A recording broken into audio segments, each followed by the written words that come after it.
Good afternoon. अच्छा, तो आपने फुटबॉल खेला कभी? हाँ। अच्छा, कितने कितने गोल करे फिर? एक भी नहीं किया? अच्छा, अरे वाह। क्रिकेट तो खेला होगा फिर? कितने रन बनाए?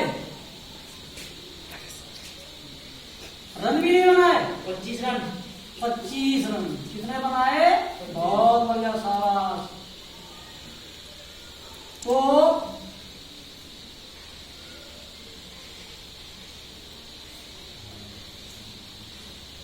पच्चीस रन बनाया आपने क्रिकेट में, है?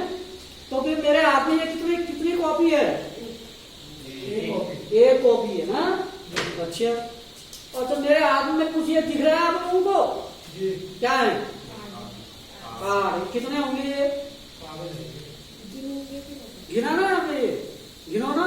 1 2 3 4 5 6 इत्यादि आ गया तो। और ये कितना है संख्या? इसको हम क्या कहते हैं? संख्या। और इंग्लिश में क्या कहते हैं इनको? नंबर से कहते हैं। और नंबर कितने कितने कहां से कहां तक होते हैं? बता सकते हैं आप? 0 1 2 3 4 5 6 7 8 9। मूल संख्या हमारी ये हुई।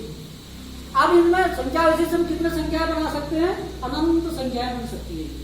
ठीक हो गया। तो इन संख्याओं में आपने तो तुझको पता है आपको 0 1 2 3 4 5 6 7 8। इनको हम क्या करते हैं? क्या इनको अलग अलग प्रकार से भी जान सकते हैं हम लोग? थोड़ा प्राथमिक स्तर में अभी हमें इसमें पता नहीं है, तो आज मैं इनको संख्या के प्रकार के बारे में आप लोगों को मैं बताऊंगा। अब संख्या जैसे हमारे हैं 0 1 2 3 4 5 6 7 है, इनको हम कितने कितने प्रकार में विभाजित करते हैं? प्राथमिक स्तर में जैसे ये मुख्य जो प्रकार होते हैं वो 4 प्रकार के होते हैं। नंबर 1 क्या? नंबर 1 होती है सम संख्या। कौन सी संख्या? सम संख्या। अब सम संख्या किसे कहते हैं? अब हमने यहां से हमने संख्या लिखी है। सम संख्या सारणी का सबसे बढ़िया तो है कि आप देखो कि हर दो विषम संख्याओं के बीच में एक सम संख्या होती है, और 0 को भी हम यहाँ सम संख्या माना जाता है। ठीक है ना। दो विषम संख्या है, विषम संख्या भी आपको पता नहीं है, लेकिन जो पहले ही संख्या शुरुआत होती है वो सम संख्या से, 0 से हुई, उसके बाद विषम संख्या आ गई, फिर सम संख्या आ गई, फिर विषम संख्या आ गई। तो जो बीच वाली संख्या है क्या आएगी? ये सम संख्या होगी 2। तो इसमें हम छांटेंगे कैसे?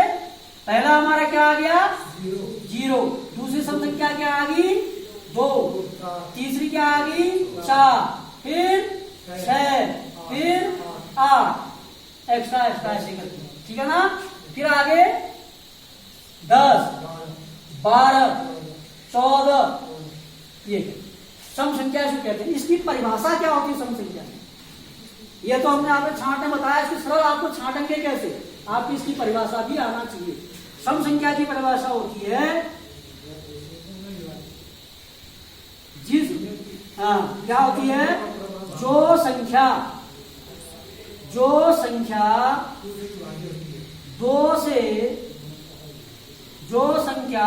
से पूरी बार क्या?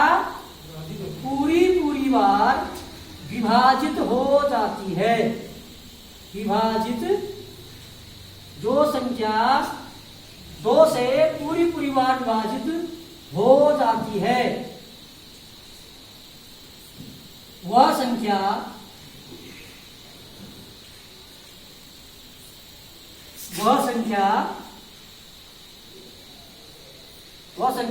सम संख्या कहलाती है। सम संख्या कहलाती हैं। अब आपको क्लियर हो गया ना? तो हम इस परिभाषा को अगर हम याद करेंगे तो हमें सम संख्या छांटने में कहीं भी प्रॉब्लम नहीं आएगी।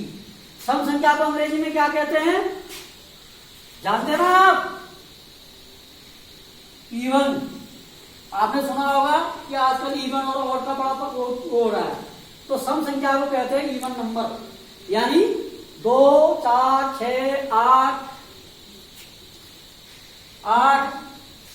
10, 12, 14 ये क्या कौन सी संख्या आएगी? इवन नंबर से आगे ये सम संख्या आ गई।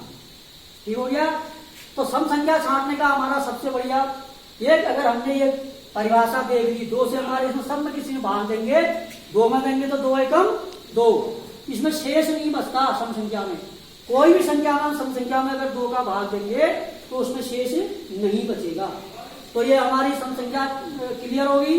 अब दूसरी नंबर की संख्या होती है विषम संख्या।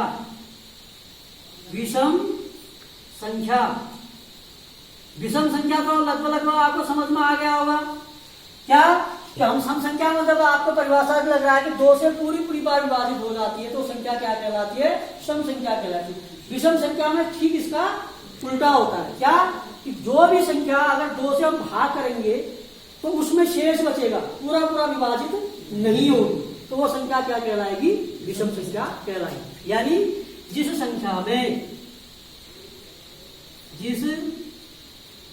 संख्या में 2 का भाग पूरी बार नहीं जाता, ठीक है ना? पूरी बार नहीं जाता, यानी 2 से पूरी बार विभाजित नहीं होती, पूरी बार नहीं जाता, उसे क्या कहते हैं? उसे विषम संख्या कहते हैं। विषम संख्या कहते हैं। जैसे अभी हमने हमने सम संख्या छांटी थी। अब आपको समझ में आ गया होगा, सम संख्या छांटी तो अब जो बची हुई संख्या वो क्या संख्या कहलाएंगी? विषम संख्या कहलाएंगी। जैसे 1, 3, 5, 7, 9, 11, 13, 15, 17 आदि आदि, ये संख्या क्या कहलाएंगी? विषम संख्या। इनमें अगर हम 2 का भाग देंगे, 2 का भाग देंगे तो ये पूरी बार विभाजित नहीं होंगी, ठीक है ना? सम संख्या आप चलो हमने तो 14 तक आ गया। सम संख्या छांटने का जैसे और आपको मिल गए जो लंबी संख्याएं मिल गई, तो उसका सम संख्या छांटने का सबसे बड़ा होता है कि जिसके इकाई में 2, 4, 6, 8, 10 0, जिसकी इकाई में 2, 4, 6, 8, 0 होगा, वो संख्या सब संख्याएं क्या होगी? सम संख्याएं कहलाएगी। और जिसकी इकाई में 1, 3, 5, 7, 9 ये होंगे, वो क्या कहलाएंगी? विषम संख्याएं कहलाएंगी। 2 संख्याएं हम आपको क्लियर कर दी। तीसरी संख्या होती है क्या? रूढ़ी संख्या। चौथी संख्या क्या होती है? रूढ़ी संख्या। रूढ़ी संख्या किसे कहते हैं भाई? सब आपने देखा कि 2 संख्या तो आप बता दिया आपने, लेकिन तीसरी संख्या क्या होती है? यह संख्या वो होती है जो स्वयं व एक के अतिरिक्त विभाजित नहीं होती। स्वयं व एक के अतिरिक्त विभाजित नहीं होती। वह संख्या स्वयं व एक के अतिरिक्त किसी अन्य संख्या से विभाजित नहीं होती। किसी भी अन्य संख्या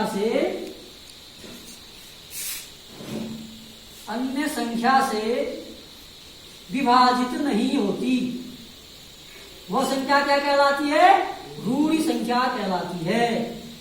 वह संख्या क्या कहलाती है? रूढ़ी संख्या नहीं होती। अब रूढ़ी संख्या में कैसे अंदाज करेंगे हम लोग? हमें देखा कि 2 के हिसाब से हमने देखा कि 2 से जो संख्या पूरी बार विभाजित हो जाती है, सम संख्या कहलाती है।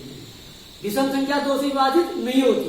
अब रूढ़ी संख्या में कह रहे हैं कि स्वयं व एक के अतिरिक्त अन्य संख्या से वो संख्या विभाजित नहीं होती। जैसे क्या है, जैसे हम पहले लगाएंगे कौन सी, एक, कौन सी संख्या आ गई, एक, फिर दूसरी कौन सी संख्या आई, तीन, ठीक है ना।